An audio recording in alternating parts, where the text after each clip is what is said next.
How are you? I'm good. How are you? I'm doing good. I was getting ready.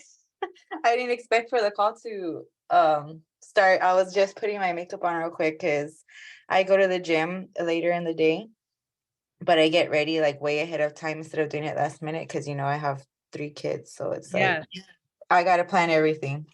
I know. I know. I have no time for makeup yet today, so I'm just showing up like this.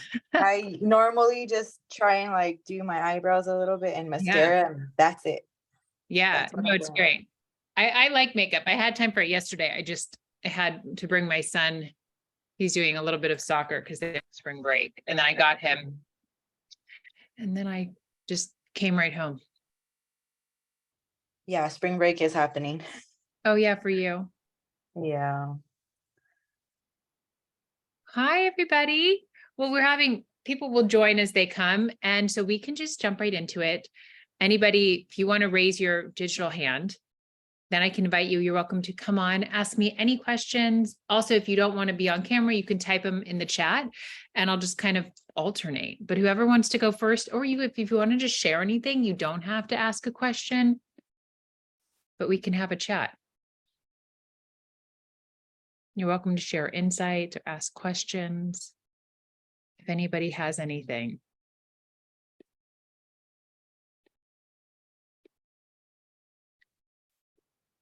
Hi, Ellery. I was just telling people that whoever has a question, you can like raise your digital hand and we can just go that way. Or if you just want to share insights, people don't have to ask questions. You don't have to. Somebody did ask me something earlier and I was going to not really take questions. I was going to just do them live. But then I thought, well, if nobody was starting yet, I would, let me see. So I can go there because she said, okay, somebody had asked me, oh, wait, let me view people in the reading. Okay. More people.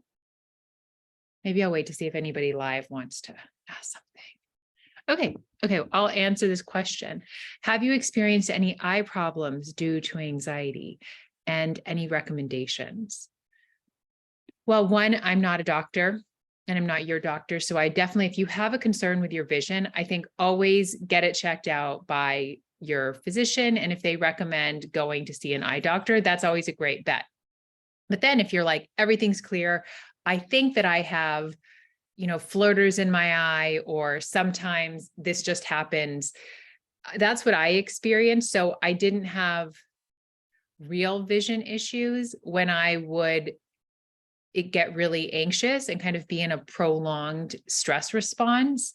I would have like eye twitches, like my eye would twitch, like my eyelid, and sometimes I would have floaters. And a place that I really like that talks about all symptoms is anxietycenter.com, but it's like CENTRE.com. That's a great place. And if you are experiencing eye problems and it's actually something's going on with your eye or your health, talk to your ophthalmologist or physician. But if this is something that's caused from anxiety and a stress response, then really reducing that will be your best bet. And how the best way that I know to do that is to actually understand what's going on. When we can understand that we are, oftentimes we're scaring ourselves with our thinking. I see it. What I think happens for a lot of people is we put our brain on the job and our brain loves us and wants to keep us safe. And our brain is like a computer though. So sometimes it's like, oh, here's a danger, and here's all the things that could happen. And we take that really seriously because we think, well, if I have that thought, maybe it is true. And so we are in a stress response for longer than is healthier. And by that, I mean, human beings are so great. We have like, how cool is it that we actually have fight or flight, that we can go into it? If God forbid, I was in a car crash, say I'm driving home right now with my son and we were in a car crash. I wouldn't have to think about it. It would just be like stress response, fight or flight. Hormones would rush through my body. And some of it might make my heart beat faster and my blood would be diverted to my muscles. So, how some moms, like if there is something, they kind of get like superhuman strength, or like I could lift up the car, or at the very least, I wouldn't feel pain. Like if my arm was broken, I would kind of be, maybe I could just save my son and I to get out of danger. We want the stress response. And we can be in it for up to 30 minutes, 24 to 72 hours with no ill effects. And that can also look like, we're in a little bit of a stress response. Say you realize like you overslept and you're like, oh my God, I'm going to be late. You kind of get a rush of adrenaline. Or if something knocks over downstairs, that's totally fine. But what happens when we kind of have some chronic anxiety is we're in fight or flight way more. And so we just get out of balance. That's all it is. Our body wants us to be in balance. So it's no big deal. But just as we get out of balance, if we have prolonged periods of not eating enough food, at first there would be those subtle symptoms of maybe like stomach aches and, or you have like hunger feeling. And then if you go on and on and on without eating enough food for your body, your hair might start falling out. You might lose your period. Those are symptoms that are, signals just letting us know, well, we need more food. Same can happen with anxiety. There might be some signals in the beginning, like you're a little bit more irritated. I know for me, like loss of contentment is definitely an early signal. Maybe just a little bit more anxiety here and there. It might be situational, but then the alarms get louder. And a panic attack, that's a big wake-up call. But sometimes we don't know that. And then we get panic about panic. And then the alarms just get louder. And it might be derealization or now even weirder intrusive thoughts.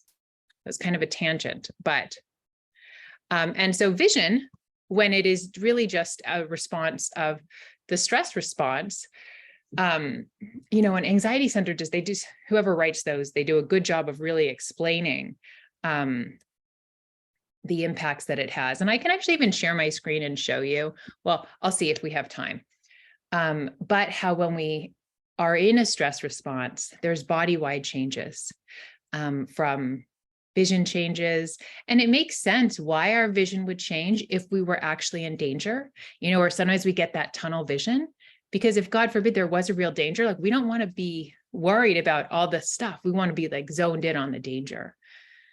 But often with anxiety, the danger's kind of made up in our head, or at least blown out of proportion in our head, or it's in the past, or it's in the made up future. Okay. Okay, you said, thank you. I had my first panic attack over a year ago and never had issues with my eyes until then. I've seen multiple eye doctors and they all say the same thing. My vision is fine, but it seems like an ongoing cycle. Dry eyes trigger my anxiety and anxiety triggers my dry eyes. Wow. Well, so I'm wondering if right there, something that you might be able to change is maybe the response to having dry eyes, where maybe rather than feeling anxious when your eyes are dry, I wonder if the dry eyes is just like the beginning of a hunger signal, where maybe that is a tap on the shoulder that you are putting pressure on yourself, that you're taking life seriously. And I wonder rather than, getting more anxious about it, maybe that could be a signal to like slow down, to get quiet, to let go of the thoughts that are scaring you. Okay, before I go on to another question in the chat, anybody that's on here, do you want to come on and talk to me and ask me a question? You don't have to. But if you want to, you can just unmute yourself because there's not that many of us. Christy, okay. You can just unmute and talk. Sorry, I couldn't unmute. Okay, so I've been in the 3Ps for, I want to say a little over a year. And I think now I feel like recently I just started to really understand how I felt and like basically how anxiety works. Well, basically how you work as a human, period. But I feel like sometimes I still struggle, which I know it's okay, when it comes to like parenting. And I know you had mentioned the book from Jack Pransky. I haven't had time to read it. I did buy it, but I feel like sometimes when it comes to like parenting, I feel extremely stressed out and I don't know how to balance it. And then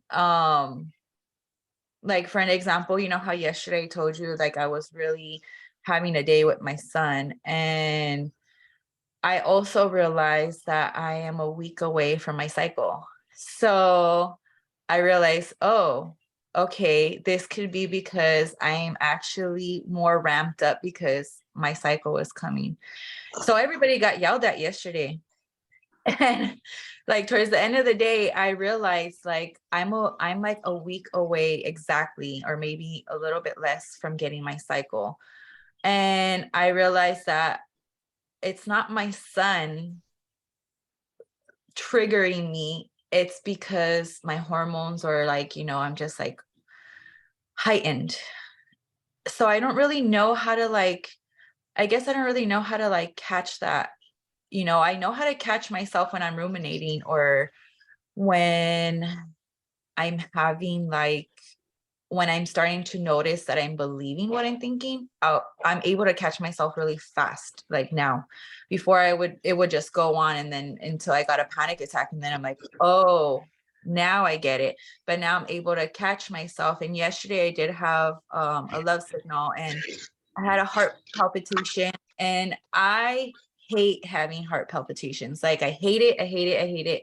It kind of freaks me out. But yesterday when I had the heart palpitation, I smiled and I was like, okay, I know I'm like, it's like I'm getting too much in my head about my son. And I'm, just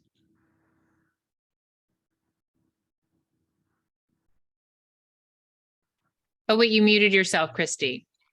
Right after you said you got in your head about your son, and oh, then there you go.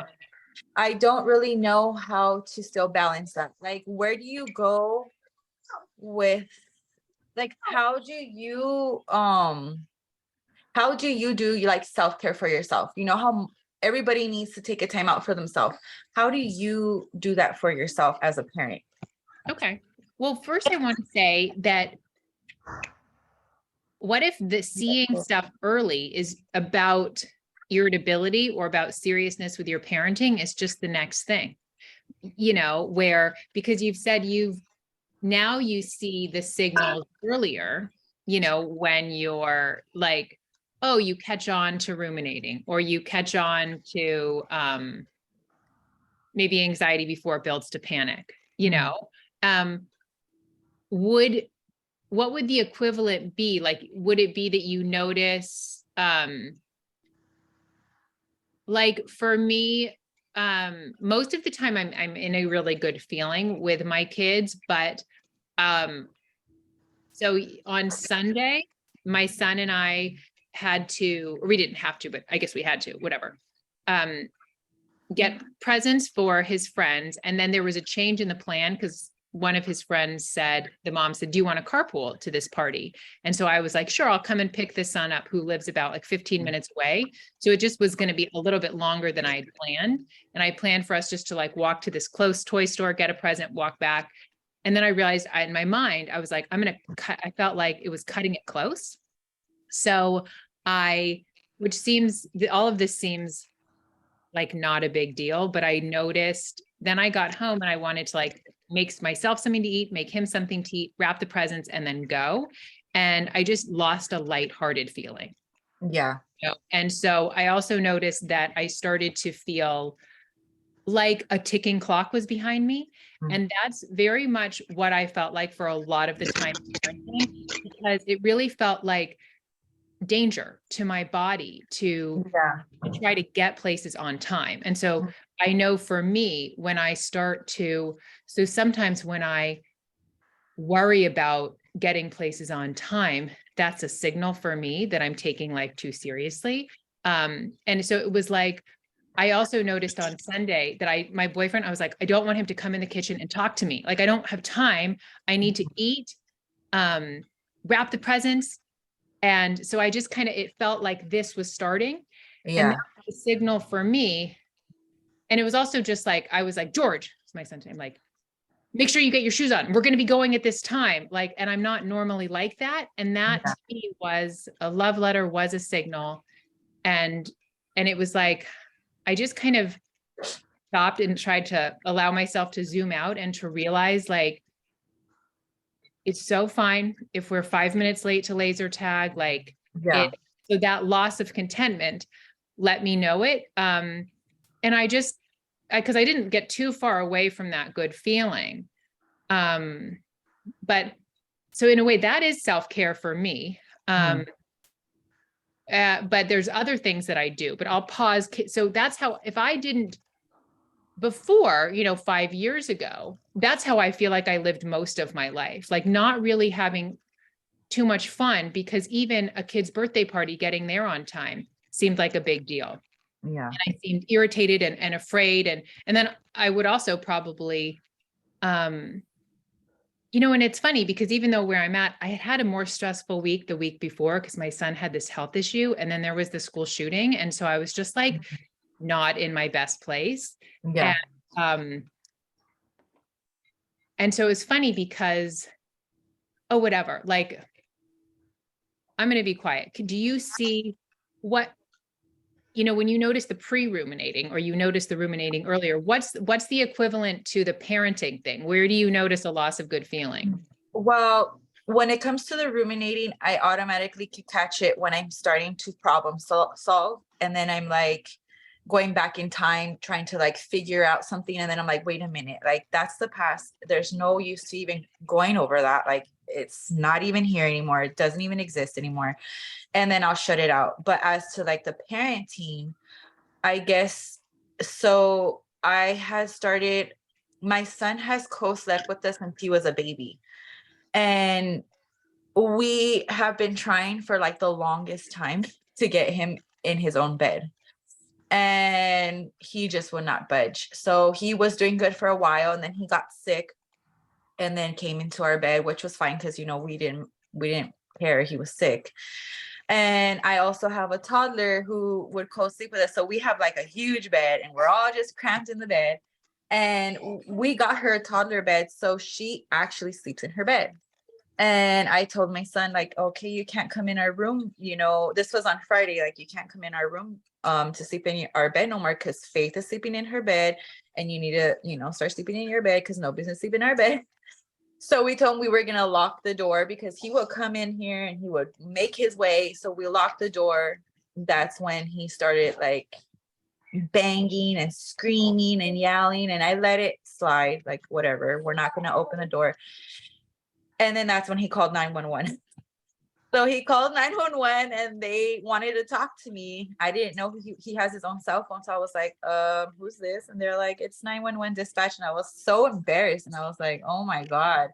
Because he kept saying, I'm going to call the cops on you if you don't open my door. But I didn't really expect for him to do it. Kids are kids. They just say things to get their way. So I feel like since Friday, I had already been, I guess, really irritated because I'm like, I don't know what to do anymore to help him get comfortable in his bed, or like everything. I felt like everything that I was doing, it was just not working out. Like, talking to him nicely, getting in that good feeling, trying to figure out what I can do for him. It just like, he just did not give a shit. He was like, oh, I don't know if I could cuss on here. Yeah. Oh yeah. Of course. Yeah.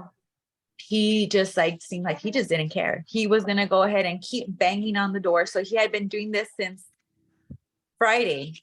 Every night since Friday, he's been banging and screaming like 1 o'clock in the morning, 2 o'clock in the morning, 3 o'clock in the morning.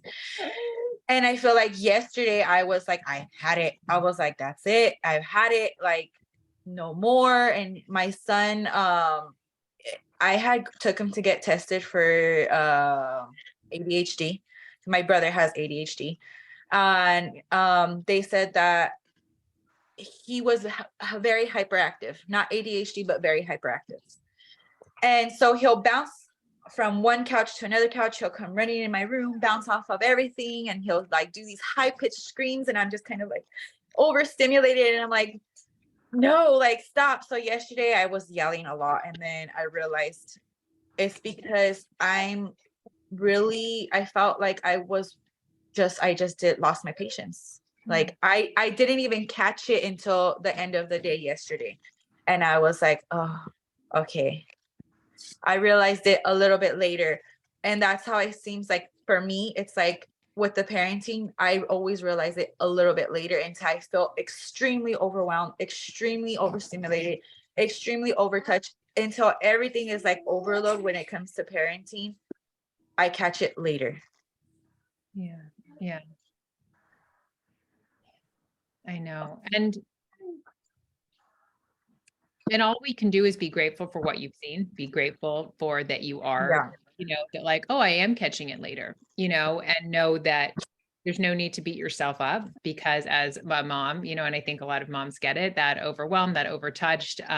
And I think for me, I know when I yelled, it like felt so bad because it felt like, wait, this isn't who I am. Like I was like pushed to my breaking point, Yeah. and it felt, but I also know when I did beat myself up, like it didn't help because then I was in a low mood, Yeah. and so I hope you can know that all of us that are here just love you and see that. And then because when I think if we can stop ourselves from feeling too guilty, we can allow to learn and to have insights, which it seems like you're having so many insights and parenting, you'll just have some more insights, and I know I talked about this yesterday on Instagram, like the subscribers, where I love this podcast episode with Linda Pransky.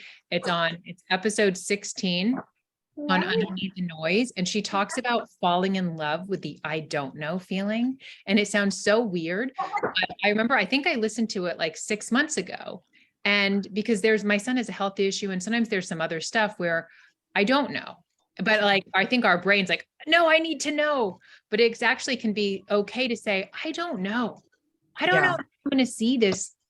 I don't know how I'm going to see things earlier. And I don't have a good idea about the bedtime, about him sleeping in his own room. Um, and it sounds like you're doing a wonderful job of, having conversations with him and coming from love. Um, and some of it was making me think of, there's a poem in that book, Coming Home by Sue Pettit. And it's like, it could have been funny, where like maybe later on the 911 call will be funny, but like Yeah. not in the moment. Yeah. Or like when he's 30 and you're like, you wanted to sleep in our bed, when he's like living Yeah. on his own, like it will be funny, but I know it's not funny then. But I think you are having so many insights and you're going to have them around parenting, and it might just be to sometimes embrace that I don't know feeling. And I know you, Christy, were reading one of Sid's books, and if you want to finish it, but it might be nice just to switch over to Jack's book, because Yeah. it might tap into some of the parenting, and I also am, and maybe you and I can chat over it, because sometimes it's if you even get curious about, well, why do I want him out of the bed? And I'm totally supportive if you do, because I know that for marriages and relationships, or just your own space is self-care, like I got to get you out. But Yeah.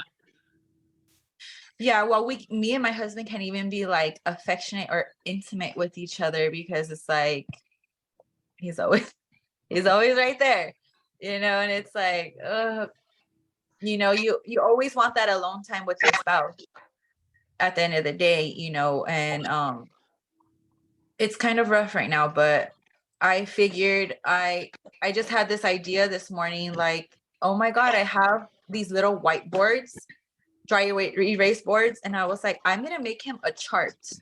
So I was like, okay, so I made him a chart of like, brush your teeth, make your bed, and sleep in your own bed, stay in your bed all night. And since he's gotten his privileges taken away recently for calling 911, I told him that if he gets any red check X mark because he didn't do it, that he won't get his things back by the end of the week. But if he got all black check mark, then he'll earn his privileges back. And I told him, if you don't follow any of these rules that you have and, check them off with a black check mark, and you only get red X's for not doing them, then you won't get nothing. So I told him that this morning, because I was like, the only reason why I feel like he should be sleeping in his bed is because he's gonna be 9. And I'm like, no more in the bed. Like, time to learn to have your own space and like give mom and dad your own space. And yeah, you have a whole room to yourself and you don't stay in it. yeah. Well, we could talk about this forever. And I'm going to say one thing and then move on. Yeah. I think if you're doing it just because of his age, I would question that, because he's not going to sleep in your bed at 16. He's probably not going to sleep in your bed at 11 or 12, but that's me. One thing, I would read Jack's book, am very cautious about too many taking away. I think that could create space Yeah. and feelings. So you know you, and I trust you in your parenting, but from being a school psychologist and really understanding a lot about behavior, that kind of black taking away and loss of privileges makes me cautious. For me, that would be what I would recommend at Yeah. all. I would really be more, kids do so much better with positive reinforcement. So if you Okay. ever are giving negative reinforcement, you honestly want 10 to 1. And I would, especially after, he's already having a separation in his, Yeah. and so what, he's 9. I mean, unless you say, this is hurting my mental health, this is hurting my relationship. But if your motive is just because he has his own room, he's going to be 18 before you know it. Yeah. I know. But, It's happening also fast. then you can think of, I think you're doing so wonderful. And I know, having 3 kids, and I needed my son out of my bed at 18 months, so I Yeah. get it. And him and his dad slept together, because I was like, I had severe anxiety postpartum, and I was like, I can't sleep with you. Like, I never want to sleep with my son. I love him. Yeah. I get it. I think your Jack's book, you'll really like it. And I think you might have some creative solutions that will feel good for you and feel good for him. Yeah. I actually started reading Jack's book last night. So I put a pause on Sid Bank book, and I was like, I'm just gonna go jump onto that because he's my only son. I have 2 girls, and I'm like, I don't want him feeling bad, like, and then a lot of it stems because like of childhood trauma that I've been through, and I was like, I don't want to project that on him, just things that I've been through as a kid that I know I'm not doing, but it's like you said, taking a lot of things away already. I already feel like it's not a good thing, but it's kind of like I felt like I had no choice, like I was like, I don't know. I know, it's what I see. Even my son's teachers fall back onto that. It's just, and I'm not saying I haven't done it before, but Yeah. I really think that, I like that book. And then another book that I have liked, that I think Jack's book is so great. I kind of really liked these books before I got really into principles, but it's like How to Talk So Kids Will Listen. Yeah. I love those books. There's like one for toddlers, but then there's one for older kids. I love it. When my son was having issues, I really used those books to, I felt like, to have like a win-win. So if you wanted to peek at that, because they're super short, and you might feel tired. So it's How to Talk So Kids Will Listen. And then feel free to DM me. We can keep chatting. I will. Yeah. Okay. Trisha. Oh, wait, now you muted. You were unmuted. Sorry. Yeah.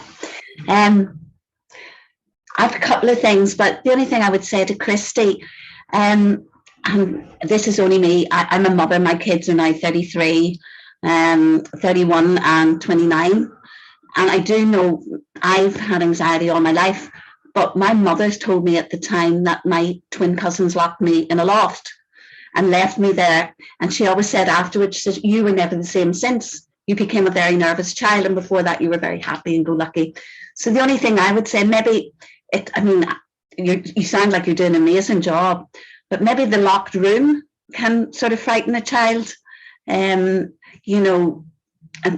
sort of creates that feeling of being hemmed in. But that's only my comment. But apart from that, what I wanted to talk about was, I listened to the Psychology Backwards today, and I listened to Linda Pranksty, and I couldn't believe, like, she actually talked that she went into depression for 2 years and that.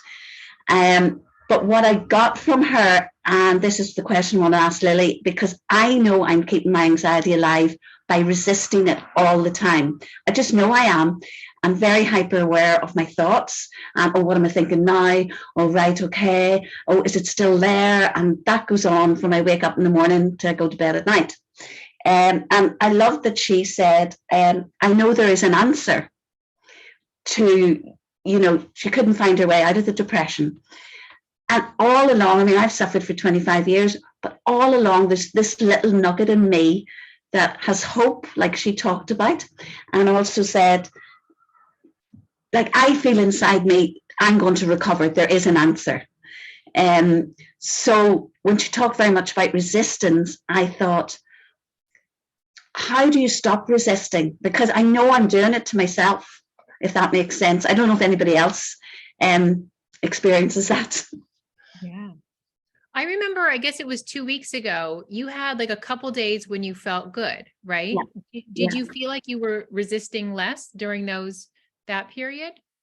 I don't know why. I actually had a couple of insights, and one of them was, oh my God, what is going on here is real. This is consciousness. But what's going on up here is total fake and imagination. So I had a sort of insight that way, that, and it's like even Linda Pranksy said, it was like, when she had, it was like a glass between the wall, or some people call it like a veil between you. And I feel for years I've been living up here instead of in my full consciousness. So a couple of days that was like an insight, and I went, oh right, I know what that is. But today, and when I wake up in the morning, I can feel myself resisting. I can feel myself going, oh no, here it is again. How am I going to get out of this? I can't go through another day like this. And it's all, and I can hear you, Liddy, going, that's the snow globe, but it doesn't do anything. Well, you know, and I think one thing that I feel like that helps to stop resisting is when you really know it and you can feel like it's not as scary, you know, because as I said last week, I definitely was more shaken up. And so for me, I noticed that where it feels a little bit unsafe to drive in the car. For me, and it is kind of has these old feelings of like my brain maybe would pop in that old tape of, oh, you could lose your mind now, or what if you panicked? And I guess how I don't resist that is it's like I just almost can't be scared of it, because I feel like I do have a deep understanding of panic and of mental illness and of mental health. So it's like, well, there's nothing to resist because I'm not, I'm trying to, I feel like sometimes like words are failing, but like, but also sometimes I don't want to experience anxiety because it seems inconvenient. You know, there's this part of me that's like, I'm not scared of you, but like, so it's okay. You don't have to almost like, I wonder what's the opposite of resist? Is it allow, accept? You don't have to allow and accept like 100%. There can be like 2% that's like, I hate this. This is shitty, you know, because I think sometimes I wish people could see into my mind. I'm not doing life perfectly.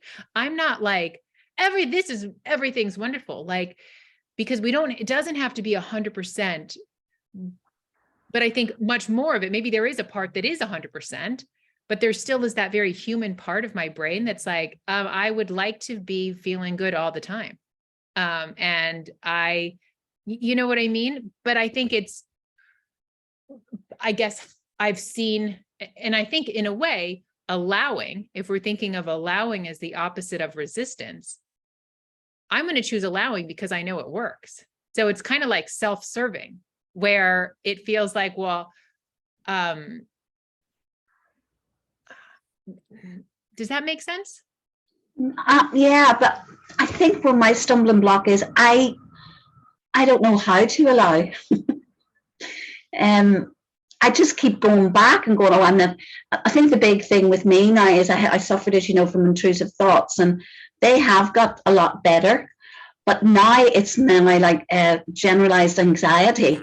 And it's more like every morning, oh, you're never going to get better. You're going to be like this for the rest of your life. And that seems to be the loops that's playing at the minute.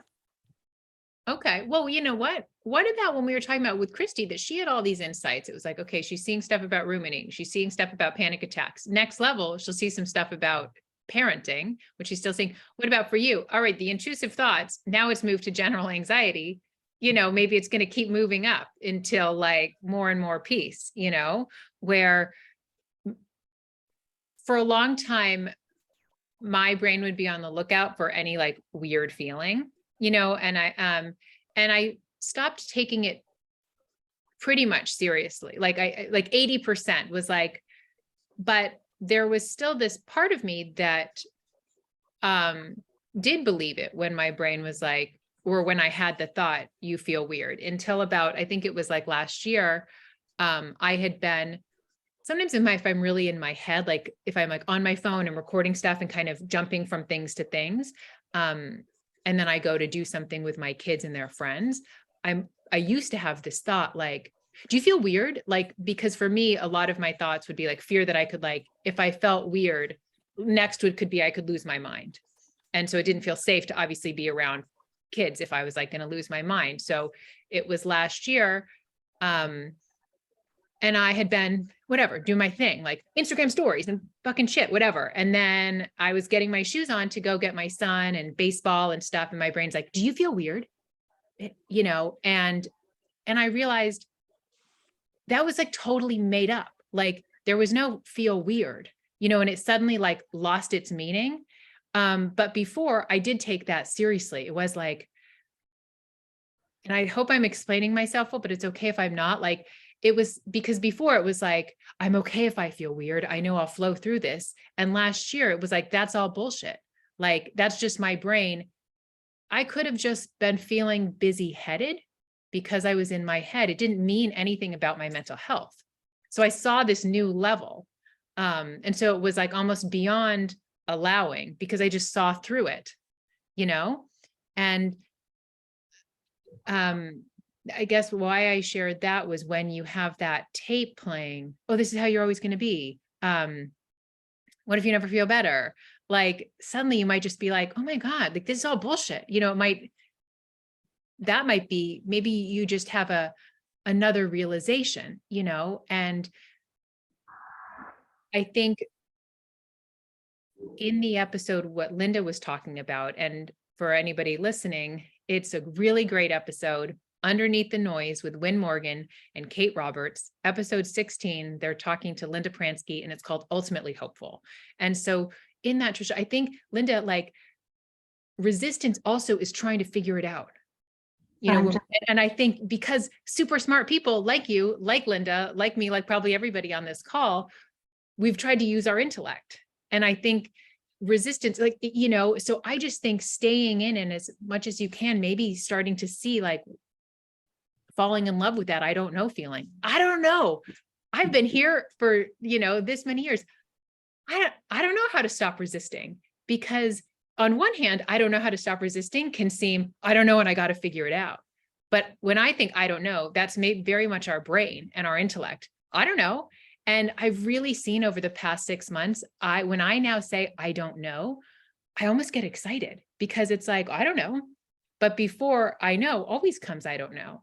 And also that allows for your wisdom to break through, because our little pea brain is like, I don't know. But your wisdom to me is like, I know, I'm ready. But I don't know. No, that's, yeah. So it's basically, I don't know if I'll ever get better. Is that what you're trying to say? No. Your brain, I think your brain is saying, I don't know how to get Trisha better. I don't know how to get better. But that's okay, because my brain would also say, I don't know how to grow a baby. My brain might also say, I don't know how I'm going to, you know, my brain can make up a lot of stories about my business. That's something that I'm still open to. I'll see opportunities for me to embrace the I don't know feeling, because I don't know still right now, or I didn't know. I hope to see more. I don't know how to not take my business seriously. I obsess about it and I know it impacts my mental health. And I don't know my brain. I don't know how to run my own business without taking it as seriously as I am right now. But I know there is a way. And that's what I mean for you. It's so okay if your brain's like, or a part of you, you know, I don't, like your personal mind is like, I don't know how to stop resisting. I don't know how to do this differently. Underneath that is, oh, there's such a way. It's okay if you don't know. Not at all. You won't get better, because it's like wellness is waiting, like just one moment away. The same way I know of like peace of mind and more flow in my business is waiting, but it's just outside the reach of my intellect. You know, does that make more sense? Yeah, I think it's what Linda was touching on when she said, I know there is an answer. And she said she went back to all her mentors and she wasn't getting anywhere. And then all of a sudden somebody said, but you're looking for an answer and you're being arrogant about it or something. And she went, oh my God, that's it. I know. I thought it was so great because yeah, she was like, I talked to Sid, everything that I'd recommend didn't work. Because it's ultimately so hopeful. Well, that did give me a bit of hope because I thought, as I said to you before, I've been up and down every street, you name it, to try and help myself.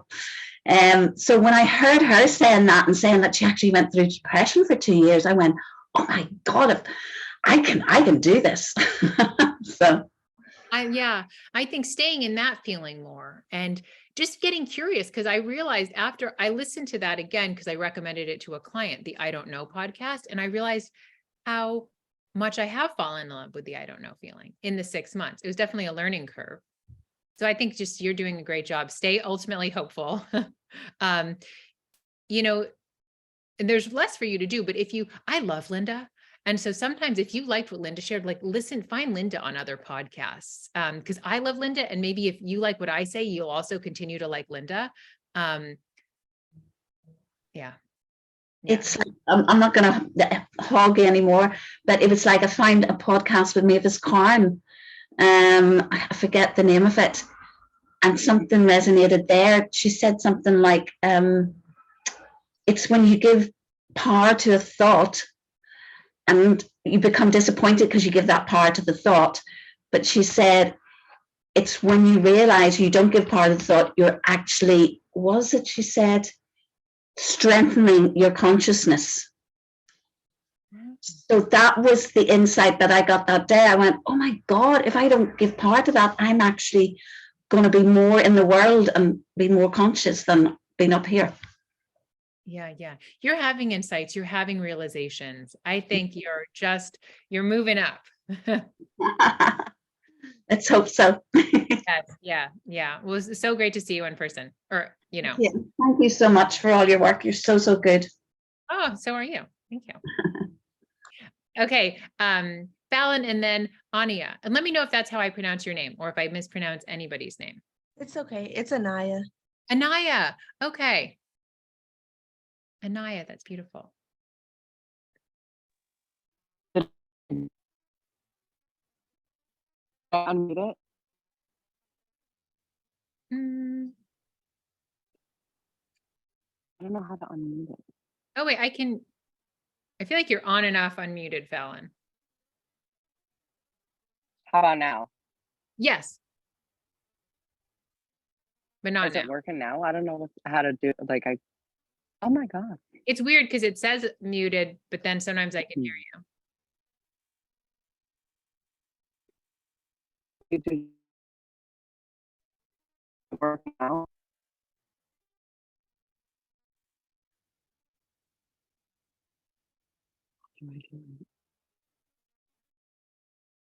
Well, let's go to Anaya and then we'll come back to you, Fallon. Hello.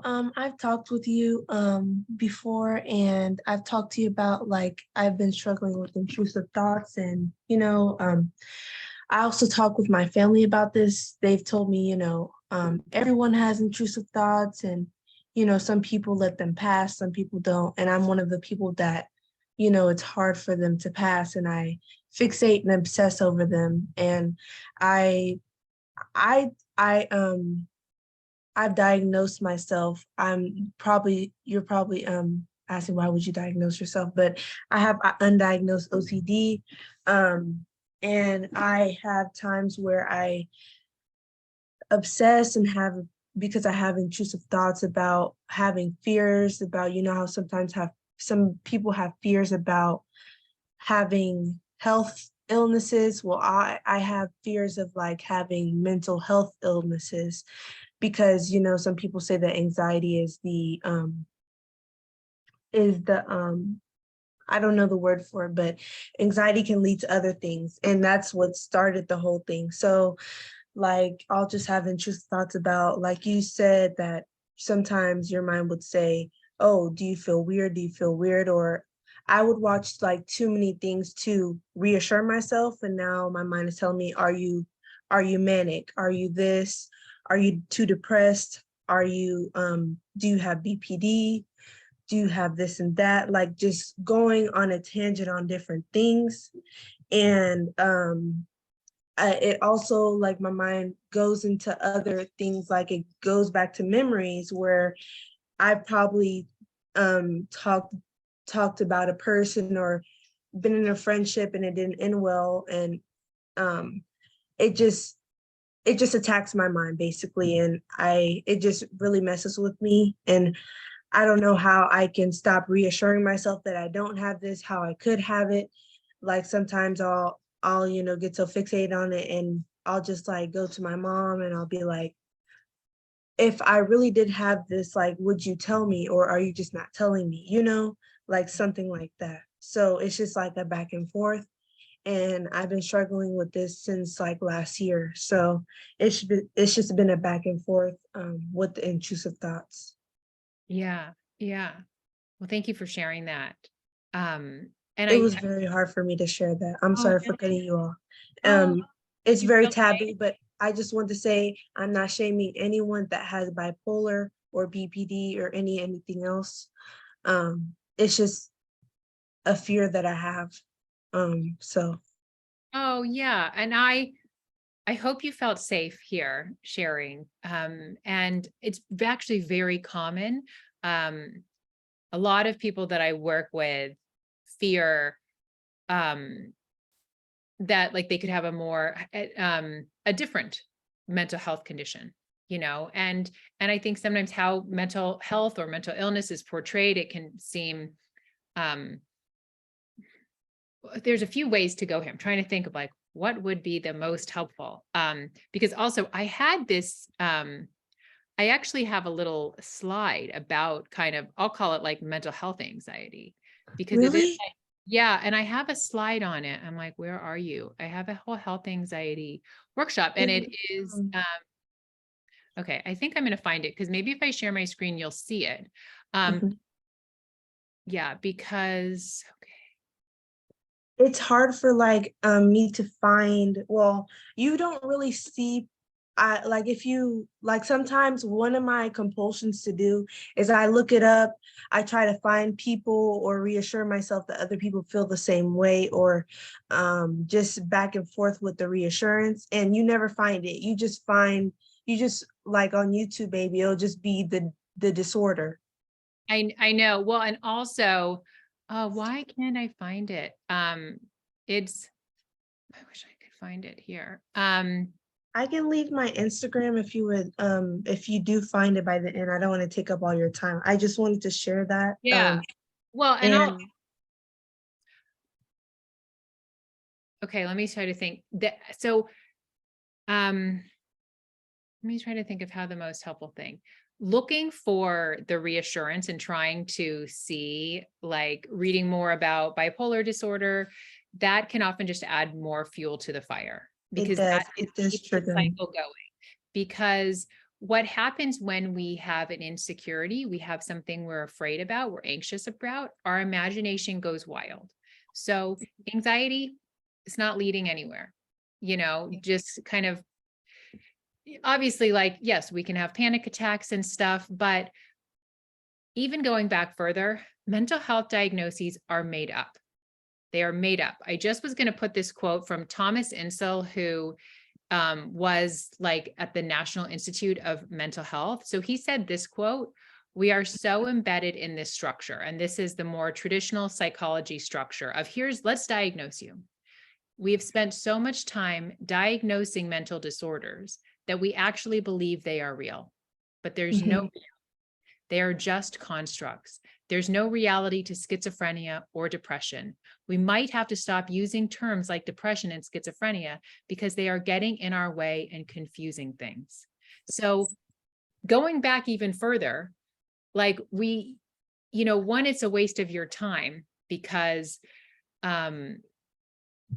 everybody is sitting in the middle of mental health. I was just listening to a podcast with Dr. Pettit when he was sharing, and he's one of my teachers. And there was a man who had been in a psychiatric hospital with schizophrenia for 47 years. He had an insight and was returned to mental health.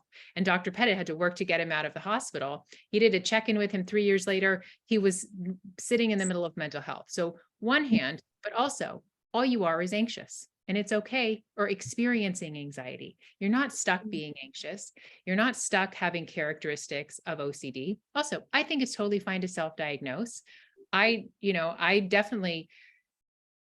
know it at the time, but looking back, I could have been diagnosed with OCD, but I also think the label of OCD can hold people back because there's a lot of, so I feel like I could talk on this for an hour, but it's because it's so rich. But when you're worrying about the future too, so out of love for yourself, of course you want to be mentally healthy. And so your brain's like, what if it's this? What if it's this? But when you read things, you know how they talk about med students get med school disease when they're studying, it's like, oh my God, I have this, because the same thing can happen when we're reading about mental health conditions, because we probably all have a bits of everything, you know?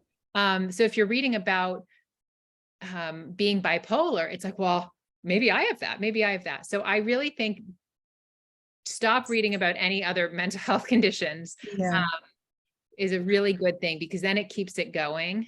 It fuels that cycle, because then you're on guard for any feeling of feeling off, you know, and goes wild. One last thing, I don't want to take up everyone's time because I know someone else wants to talk. And what was I going to say?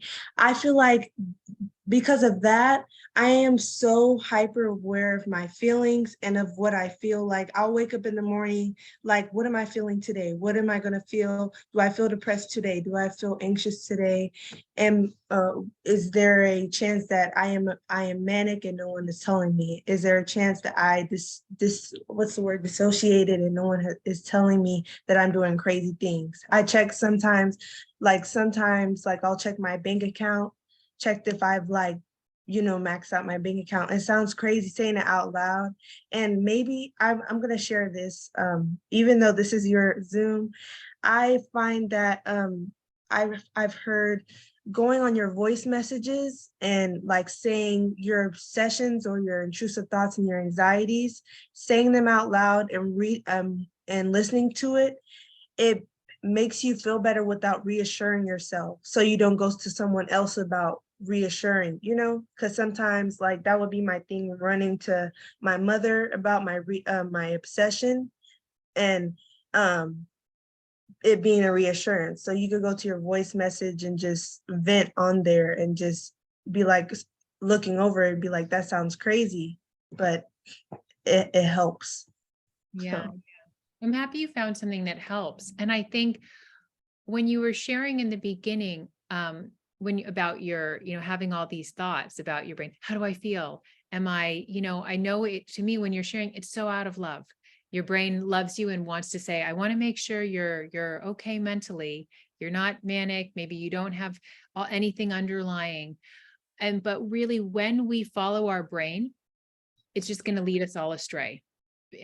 Our brain is really great for school and remembering phone numbers and a lot of stuff. For mental health, our brain honestly fucks us over. You need to send your brain on holiday. It's not good for taking care of your mental health. Be like, thank you so much. Your time is done.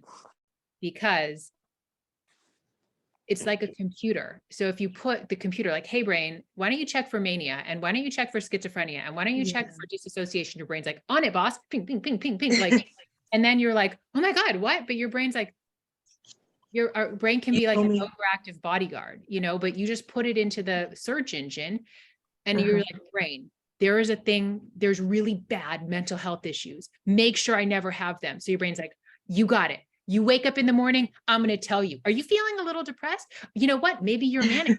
Now you're happy. You know what? Are you feeling disassociated? Because you zoned out a little bit. And if we take it seriously, but that's our brain, we can't almost get mad at it because we put that into our little computer brain. And our brain's like, aren't I doing a good job though? Didn't you tell me mental health was important? So that's where it's like, when we can kind of see it. And I like that you were laughing, because we need to be light about it, because you have something. All of us have something that's behind our brain, our wisdom and common sense. That's the thing that powers our brain, just as it powers our digestion, just as for all of us that are moms or that grew babies, our brain didn't grow our babies. Our brains don't heal ourselves or keep us mentally sane. They can make us feel crazy, and that's so Dr. Pettit, when he's talked about the man who was experiencing schizophrenia for 47 years. And then he had an insight. And I think the insight, he said, I've been scaring myself for 47 years. And the second one was, and I don't have to do that anymore. I think, if you haven't listened to, Dr. Pettit has a really great video on anxiety disorders, and it's on YouTube. I just love all of his videos. And I also, Anaya, if you haven't, I have an intrusive thoughts masterclass. I often just give it out for free.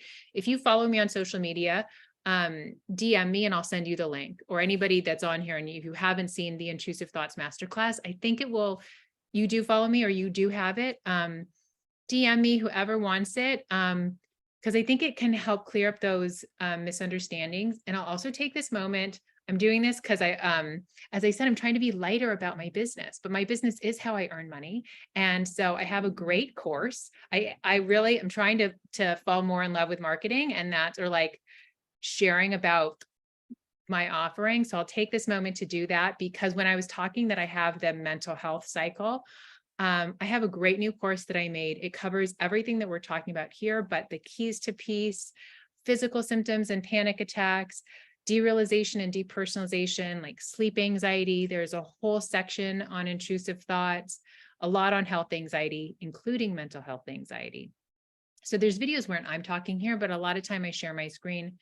So it's really great. And that will be my little spiel. But if you like my style where I'm light, hopefully helpful. That's a lot of the feedback that I get, is people feel like they can be themselves and they're not judged, and that I share things in a very kind of lighthearted way. And I think because I have a lot of personal experience with anxiety and OCD and a lot of the things that people come to me, and then I have a lot of professional experience in mental health. So I think it merges nicely. And then we can get back. But if you want more from me, I have a long course. Well, not long. I just redid it because I used to have a course called Find Your Peace from Within. And then I felt like I put so much in there, because some of that I think was insecurity from me, where I'm still learning. And I was like, I want people to think that it was money well spent. And I want them to be like, yes, this was so helpful. And then I reflected, like, maybe if I was anxious, I wouldn't want like 70 hours of video. So I was like, I'm going to simplify it. And that's this new course, Peace from Within, where it's a lot of great information, but there's just not as many videos. Because in the other one, there was like moods and relationships, and there was a lot of helpful stuff. But I thought if I was super anxious, I might just want to see like 6 sections, and start simple. Okay. Kay, if you want to chat or ask anything or share any insights you have. Really quick, I was just gonna say, I could definitely relate to what you were saying, Anaya. A recommendation I had, a book that really helped me, and I'm still going through this, but it's called Just a Thought, by Amy Johnson, and that really just like that book has helped me a lot, and it's still helping me, because like what you mentioned, like we think, like you said, like our brain does a really good job at tricking us, and like we think we have these things, but we don't necessarily, like our brain thinks that we have these things, but we don't necessarily have these things. And it's just something else, like I've been dealing with this probably for a little over a year now. And I like even coming on here and talking to you all, like I was also in denial about it, because like even I thought, like, if I'm discussing it or if I'm joining these, webinars, that makes it, real, or makes me really feel like, there is something wrong, or there is, an issue. So just want to share that. Like, you never know. We're all experiencing these things. So I definitely wanted to also put that out there. But Thank you. Thank you for that. I love Amy's book. I have it, but I have it over there, but I won't get it. It's Amy's book, Just a Thought, is so good. It really shows so many examples of our brain, of what it does, and Amy also uses the example of those plastic wind up teeth, that we had as kids, or I had as a kid, and I'm much older than some of you. And you wind them up and it just, chats around. Okay, Kay, it was nice to see you. And I thank you for joining, because we're all just human beings and having an experience. Well, actually, and I do believe, I don't know who said the quote, that we're spiritual beings having a human experience, and so more of our spirit is like our wisdom and our common sense, but our very human brain sometimes wants our experience just to be perfect. It does not like the gray. It does not like the ups and downs. It doesn't like, and even my son said the other day, we had gotten the presents, we were walking home and he said something, said, "Oh, I just had a rascally thought." And I said, "Oh yeah," and what it was. And everybody gets rascally thoughts. And that was, it was kind of an unkind thought about somebody. But that's a version of an unwanted thought. Yeah, they can get severe, where it's like, what if I kill everybody and I'm a psychopath and I, and whatever. But young and old and everything in between, we all get rascally thoughts. And it's never the thought that is an issue. It's thoughts appearing real, and that's when we suffer. And that's when we have an innocent overreaction. And that's what I talk about in my masterclass. Anybody, if you want it for free, just email me, DM me. Is it's an innocent misunderstanding, and then we have this innocent overreaction, and then it gets all big and kind of brought to life. And I know I had somebody had sent me a direct message asking, how do you cope with derealization and depersonalization? And again, I think that when we can have an innocent overreaction on that. So derealization and depersonalization. Oh, bye, Trisha. It is, again, it is a love letter. It is from love, where if we have so much stressful thinking, because derealization and depersonalization, it's kind of like we're a bit detached, where if I was, when I started this, I gave that example of, if God forbid I was in a car crash, I might actually have a little bit of like dissociation, because that kind of be helpful, so it's like, I wouldn't be fully like, oh my God, I was just in a car crash. I might be a little bit detached to get myself out of danger, very, very useful in the time of a real danger. Or if God forbid, say I was kidnapped and then like tortured and raped, I fucking hope I am dissociated. Like, take me, like, I don't want to be there experiencing the full impact of that. Like, I know I will just be tuned out, and sometimes people say it's like they're watching themselves from outside in. Or Hannah Studley, who experienced a lot of kind of physical trauma, she said it wasn't like actually she was outside in, it was like she was in a little beach ball and there was this big protection. So in times of actual trauma and crisis, oh, how wonderful, and then it actually just lasts for that time, a few minutes or a few hours. And then when it's safe, we're kind of fully back in ourselves. But what can happen when we're kind of chronically experiencing anxiety, we're in fight or flight, when there's not a real danger, our brain still steps in and is like, you can't stay here. It's not healthy. We're going to remove you. But then we're just like sitting in our car, or we're sitting in our home, and suddenly everything seems unreal, or we seem detached, or it seems spooky. We're like, oh my God, like, what's happening? Am I losing my mind? And then and that's why we can experience prolonged times of derealization and depersonalization, is when we don't see it as the signal that it is, that we are, innocently taking life too seriously, that we are innocently scaring ourselves with our imagination. And it's like, oh, this, we innocently sent the message to our mind and our body that we weren't safe. So our body stepped in, or our mind, or whatever it is. And it's like, oh no, it's all right. For example, 5 years ago, I probably, because I would have been stressed, and then say it was the Sunday, very innocent, of getting presents and driving to laser tag. that could have tipped me over the edge of trying to think about getting somewhere on time, also drive on a few freeways. I could have experienced a little derealization when there was no threat. But say this was me 5 years ago and I knew what I knew. If I did, I'd be like, okay, it would have been a wake-up call. Oh, wait, it's not that serious. And even if it is, even if there's a big money thing or a big health thing, and you notice that you are feeling a little unreal, all it is just information. It's just like, oh, it is a wake-up call. There's no need to get scared, because when you can understand what it is, where it's a natural defense mechanism. Oh, that's what it is. It just came, and it's kind of like you can know, oh, I'm not actually in danger. I was scaring myself, though I was. And sometimes we don't instantly snap out of it, but when we can understand it, we stop scaring ourselves, because we understand it's a natural defense mechanism. It's just trying to help. Doesn't mean we're losing our mind. It doesn't mean serious mental health is coming.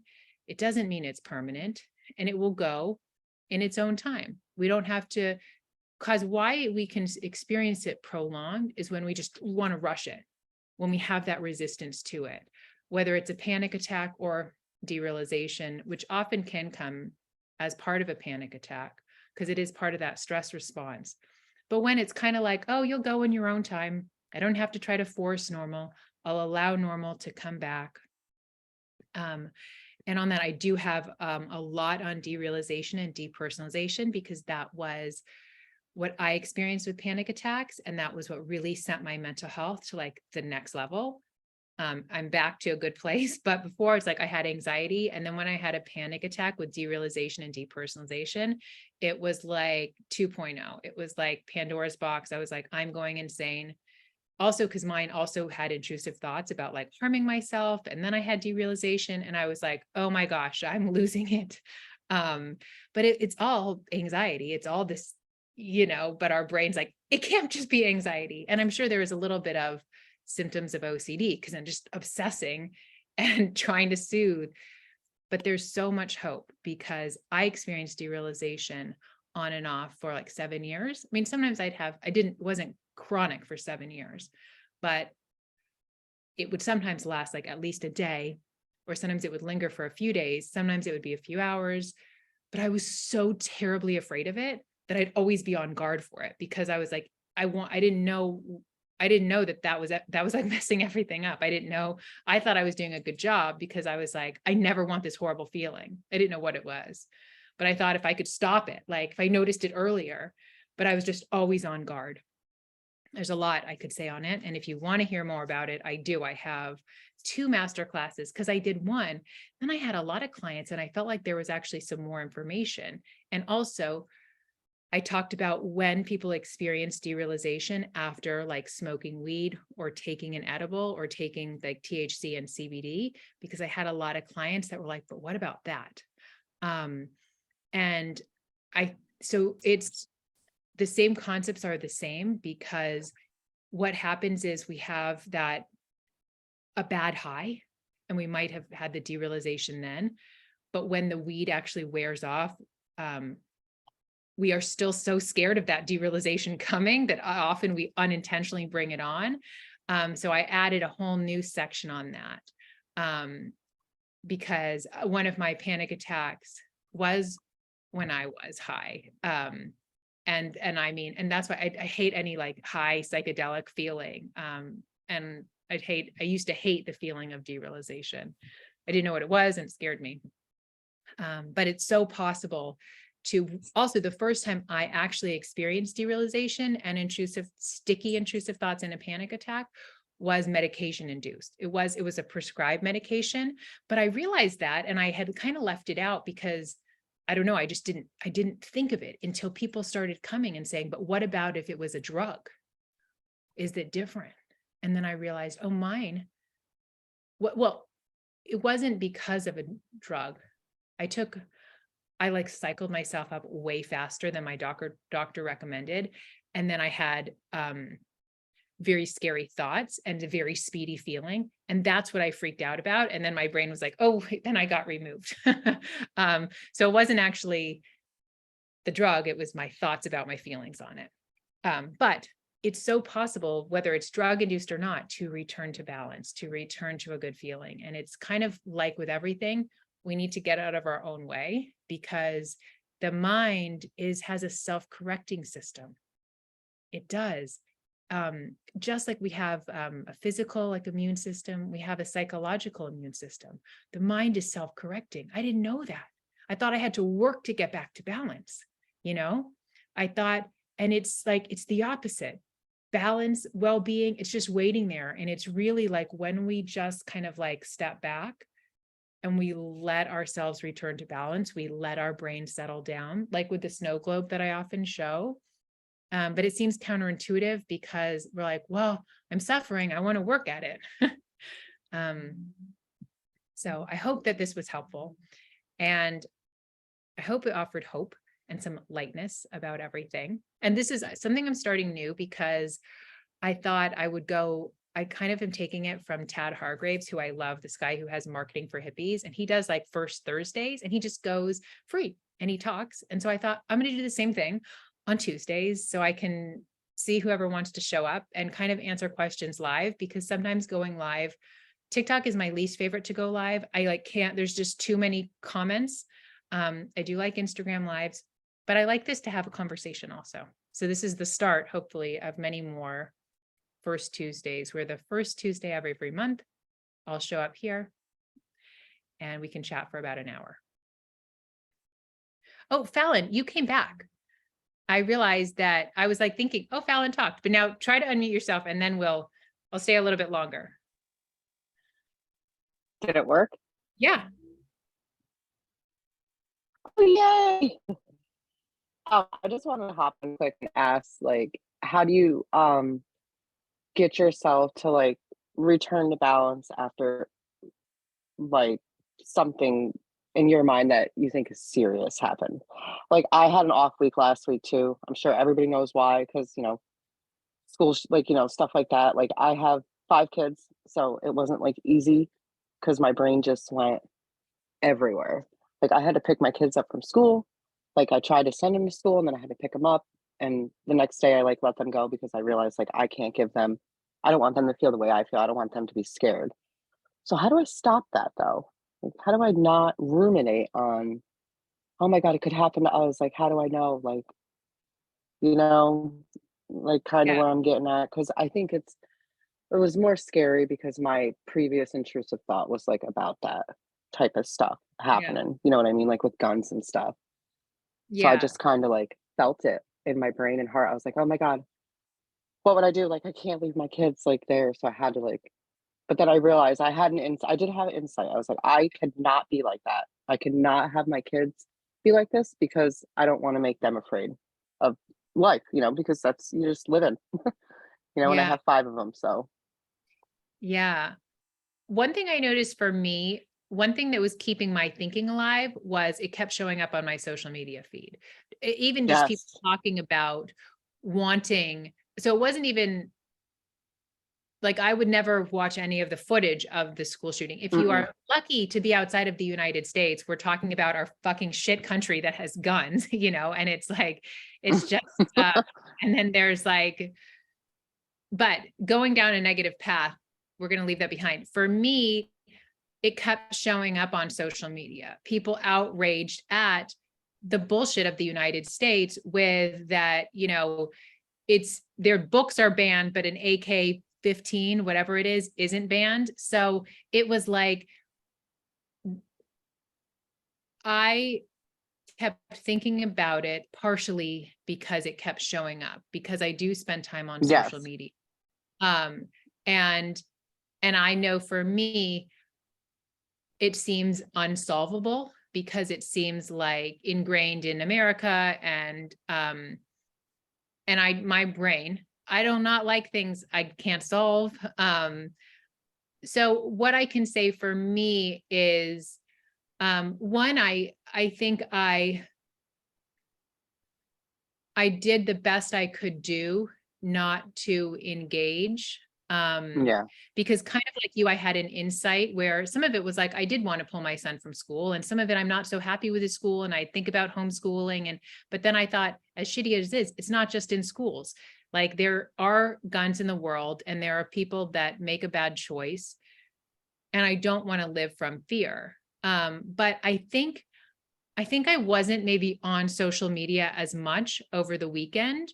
And I also think I just kind of set an intention I just didn't even watch anything for a second. And I think it just kind of changed my For You page. And as silly as that is for Yeah. me,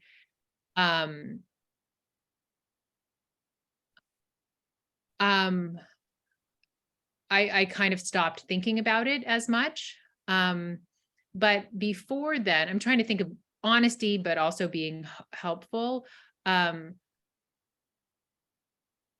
Because it still is, I want to be hopeful, and this is something that I'm still seeing for myself. So, but I'm trying to think, like, because your question was well, some of it, I guess, I know it's okay that there's more I for guess me I to want say. to know, like, how to not get so scared. Yeah. Yeah, You know, like okay. I did the same thing. It was popped up everywhere. I could not. I was like, I gotta get off Facebook. Like, screw Facebook. I was so mad because when just want to look on there, I seen it, and then the next day I get an email that my son's school was on lockdown because somebody made a threat over online. And I was like, oh my god, I can't get away from this. Like, it really made my head feel like I gotta be with my kids, and I just wanted to like kind of put it out there. Like, so how do you not get to that, like, where you're, oh my god, like, I want to be calm if these situations do happen, or you know what I Yeah, mean? Like, I yeah. always let my anxiety get the best of me Well, I think because I won't read. I will not read it because it'll freak me out. yeah. Yes. Well, some of it I think is just pouring the compassion on yourself, because I honestly think there's a place to like just allow yourself to have a human mom reaction. And then, I'm wondering actually if you were to look back, or if you maybe handled this better than you would have a year ago, like, okay, if you experienced anxiety, but because I think we can't be robots either. We can't expect ourselves as mothers and as humans not to have some sort of emotional reaction. Oh, bye, Christy. So there's some of that, but I recognize also you don't want to have, it's so possible to not totally lose your bearings, and not to get maybe too Yeah. pulled down. But, and I wish I had the perfect answer, and I can just share what I've seen so far, because for me, Yeah.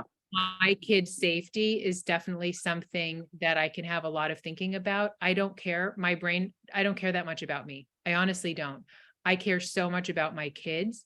And when I hear anything that happens in the world, my brain makes it about my kids. And it's still Yes. something that I'm That's hoping exactly to see yes. more about. And when I am in a good feeling and I'm in a higher state of consciousness, what feels true to me in my heart is that my kids' souls are here to grow and develop. My kids' souls are not saying my life is only good if I live until 115 and I die peacefully in my sleep. My kids' souls, I do believe, are here to say, not like I wanted them to like ride a motorcycle. Like that's still a no, like, for me, like, I don't want them to, especially like ride a motorcycle. Like, I don't want them to live dangerously. I want them to No. live free. So I know, like, how I felt last week, I think because I already felt like I was coming into hearing about the school shooting from a vulnerable place because of my son's health, I felt a fear that I don't normally feel. And so I just didn't take my thinking so seriously, because that's when you really do have more of a leg up.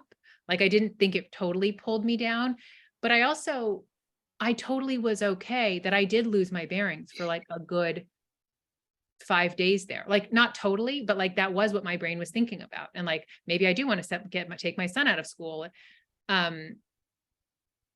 I let that be okay, but I didn't totally hop on board and I didn't totally ruminate. But I did accept that I wasn't like, I should be a fucking Buddha about this, because like, I don't know, this is kind of a ramble, Yeah. but I do think a big part, which you recognize, get off Facebook, get off social media. Like, I think that can be very helpful for me Yeah. too. And if you're noticing you're more sensitive, that might be a time for a social media break. Because, Yeah.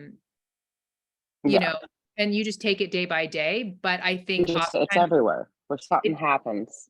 yeah, but it might be you're going to watch fun movies, you're going to just read books, and I'm not like you're not going to avoid it, but just let it die down the week of. So that might be something that might be nice is when stuff happens, I take a social media break, because I think it can Yeah. just keep fueling that fire, and yeah, and then I don't know. That wasn't such a perfect answer because just being honest, this is something that I'm still. No, I appreciate that. No, I feel like it was. I felt like it was good when you said, did I feel a year ago? Because honestly, I probably would have still be thinking about it, but I haven't since last Tuesday after that email. Like my kids came home, I knew they were safe, but my brain did what you said. I instantly put my kids in that scenario, and I felt like I was gonna die. Like I don't know if that's like intrusive thought, like picturing. And I think that's I was like, no, we're not gonna do this. We're not gonna go there. But Yeah. then getting that email the next day of my own son's school being on lockdown because of a threat online, I was like, oh my God, it's happening. Like everything that I've thought of is happening. I But it know. ended up not being. And I actually was very, very calm for myself. Yeah. I think it's So. interesting what you're saying is look at how well you handled it.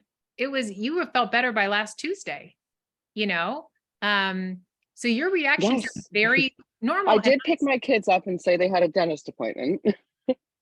You can pick your kids up as much as you want because, you're living from love. You're not going to be living by fear. If I think you should just pat Yeah. yourself on the back. It sounded very appropriate. One thing that came to me that I did want to share. So when I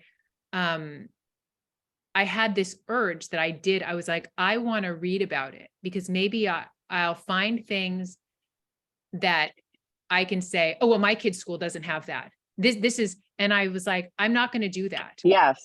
That's a recipe for disaster. So I didn't do that. I didn't read anything, but I did notice that desire because I wanted to say, that cannot happen here. That can't happen here. But I knew that wouldn't be, that to me was like living from fear and was going to be very, to me, just no, because I don't know. So that was one thing that I didn't do. And then really like, once I stopped seeing so much about it, and I want to be an active, good citizen. I donated to Moms Demand Action, like as much as I can, like $50 a month, everything. I signed all the petitions, like I'm doing it, but I'm still finding my way into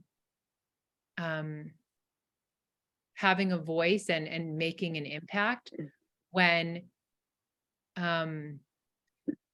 sometimes hearing about shootings and stuff with children, I just lose all rationality. And it's hard for me to sometimes participate or like be an activist, or I don't know what the right word is, because I would want to wrap my kids in bubble wrap and keep them inside. But then I also know if I kept them inside, my brain would be like, what about carbon monoxide? And they're not getting vitamin D. Like I can't be ruled by it because it's just going to be a disaster. But this is still something that I'm, and that's where I kind of use the, I don't know when I heard that from that podcast, like, because and I was okay that I was like, this shook me a little bit. And I don't know how to make peace with the fact that there are guns and AK-47, I don't know what the guns are, that there are guns in the country that my kids live in. And I don't know. And I was okay because when I embraced the I don't know, it stopped me from Yeah. trying to solve it.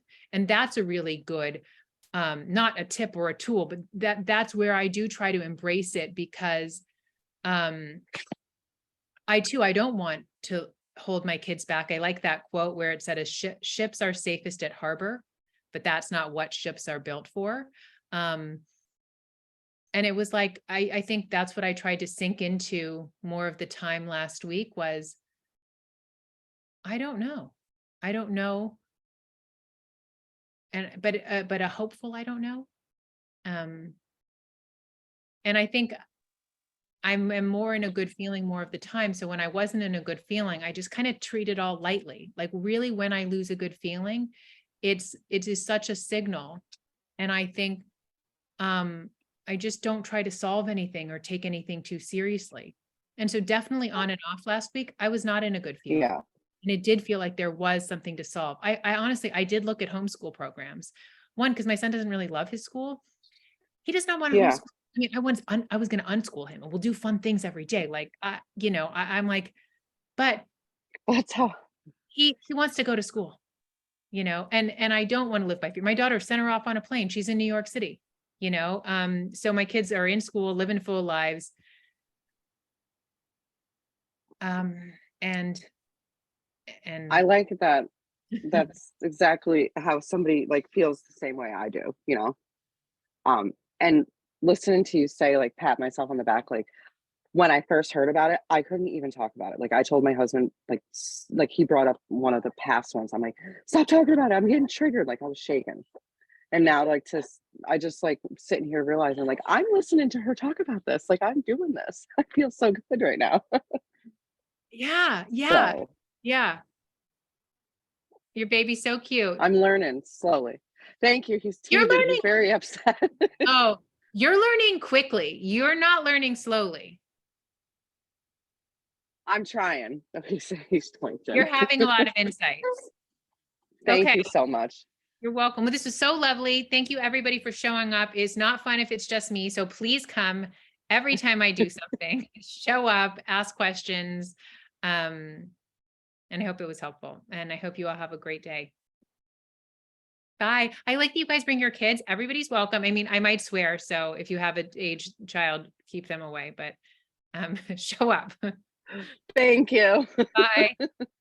Bye.